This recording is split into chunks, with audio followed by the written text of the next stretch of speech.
السلام عليكم خياتي، واش راكم؟ ان شاء الله تكونوا كامل بخير ونكملوا في سلسله حلويات العيد. وجبت لكم اليوم هذه الوصفه اللي بنينه واقتصاديه وتقطع كميه كبيره وتذوب في الفم.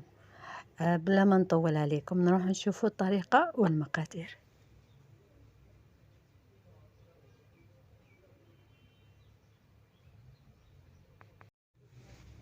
نروحوا خياتي نشوفوا المقادير اللي نحتاجوها. كما راكم تشوفوا عندي كاس ناقص شويه نتاع سكر عادي، سكر كريستاليزي. عندي هنا كاس خليط بين مارغرين وزيت، كما تقدروا ديروا الزيت وحده، كاس يعني يكون زيت وحده ولا كاس مارغرين وحدها. انا خلطت بيناتهم وجاتني النتيجه روعه.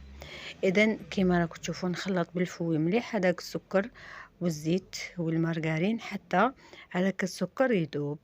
نضيفوا بعدها حبة بيض كاملة ونكملوا في الخلط. يعني في هذه المرحلة تقدروا تستعملوا الباتور، ولا اذا استعملتوا الفوي تخلطوا مليح مليح.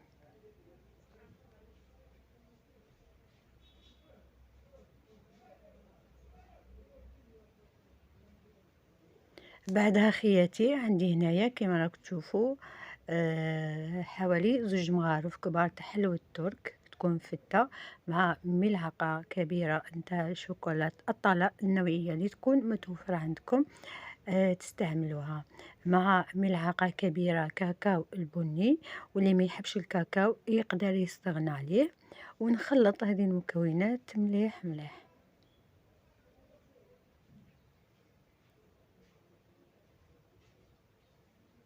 هاوليك الخليط نتاعنا بعد ما خلطناه مليح راح نضيف له كاس مايزينا. كما شفتوا في الاول ما حطيتش السكر كاس معمر، باسكو حطيت ملعقه كبيره شوكولات الطلاء. اللي ما يحطش الشوكولات الطلاء ولا ما تكونش متوفره عنده يقدر يعمر هذاك الكاس تاع السكر يديرو معمر.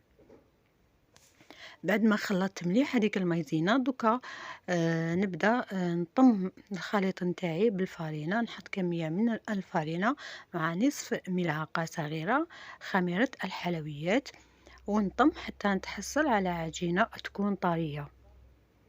اذا خصني الفارينه طبعا نزيدو غير بشويه، ما نديروهاش على مره باش ما نيبسوش العجينه نتاعنا.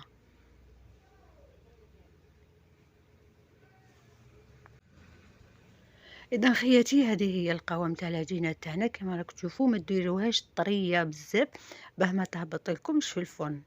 ناخذ كمية من العجينة ونكوروها مليح مليح. تقدروا ديروها من 25 حتى ل 35 غرام، يعني نتوما والحجم تاع الحبة اللي تفضلوه. تحبوا الصغيرة ديروا 25، تحبوا المتوسطة ديروا 30، تحبوا الحبة كبيرة ديروا 35 غرام. إذا أنا ما وزنتهاش، درت يعني خدمت هكذاك يعني ميزاني. وبعد ما نكوروهم نديروه هكذا ثقب في الوسط، ما نثقبوهاش حتى تكسر لنا الأطراف، يعني كيما راكم تشوفوا غير بالعقل هكذا. بعد ما نكملو نحطوها طيب في فرن مسخن مسبقا على 170 درجة. خلوها تتحمر مليح كما راكم تشوفوا، وخلوها تبرد مدة الطياب تاعها 15 دقيقة. بعد ما تبرد نجيب هنا ذوبت شوكولا بيضاء حوالي 200 غرام، حطيت معها قطعة من شوكولا بالحليب وذوبتهم حتى تحصلت على هذا اللون الباج اللي راكم تشوفوا فيه. ونغطسوا نص الحبة فقط في الشوكولا. هنا الحلوى تاعكم لازم تكون بردت، واللي تحب ديرها بالشوكولا البنية تقدروا ديروها بالشوكولا البنية.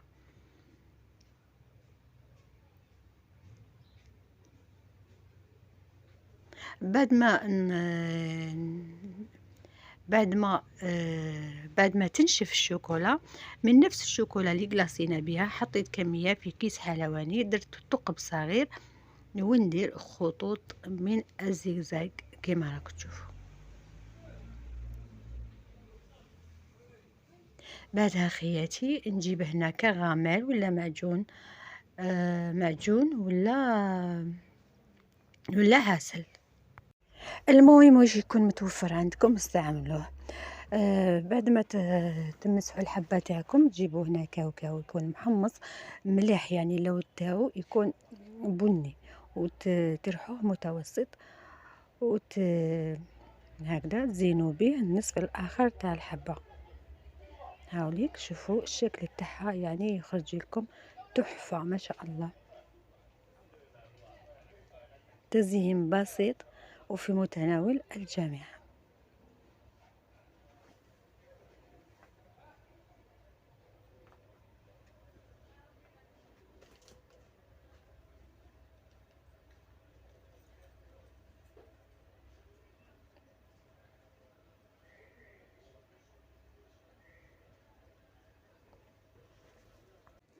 وبعد ما نكملوا خياتي، عندي هنا شوكولاتة أطالة بذوق البوينو. أنا استعملت هاد لي هابي. تقدروا تستعملوا المرجان، يعني كاين بزاف لي مارك تاع هاد الشوكولا. ونحطوها في كيس حلواني ونزينوا بها هذاك، يعني نعمروا هذاك الثقب بهذا الشكل. راح يزيد يعني يبهيكم الجاتو تاعكم.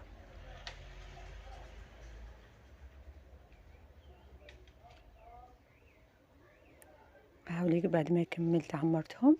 طبعا بعد ما يكملوا راح نحطوهم في لي كيسات باش نشوفوا الشكل نتاعهم. تشوفوا معايا هذاك الشكل اللي تحصلنا عليه. يعني انا في الجوانب تاع من جهه اللي حطيت شوكولا، حطيت شويه سكر الجيود بذهبي، لون ذهبي، يعني رشيتها شويه فقط. ولا تقدروا ديروا، بما انه الورق الذهبي غير صحي، قلت نحط سكر الجيود. وهذا هو الشكل النهائي تاع الجاتو تاعنا، من أروع ما يكون، سواء في الشكل، في البنة، آم، في الطراوة. يعني صدقوني جا بزاف بزاف بنين. وكما عودتكم خياتي، راح نقسم معكم قطعة باش تشوفوا المصداقية نتاع الوصفة نتاعنا. وشوفوا لي خياتي هذيك الطراوة، يعني شوفوا الموز كيفاش يعني قطع لنا الحبة بكل سهولة. شوفوا معايا هذاك الشكل من داخل، صدقوني بزاف بنينة، فيها ريحة العيد، ريحة الكاوكاو، ريحة حلوى الترك، ريحة الكراميل. عطاولها واحد البنة، واحد الجو هايل هايل. ما تراطيوش الوصفة هذه، راح تنفعكم، وخبيوها للعيد إن شاء الله. ما بقى لي غير نقولكم نتلاقاو في فيديو قادم بحول الله، وسلام.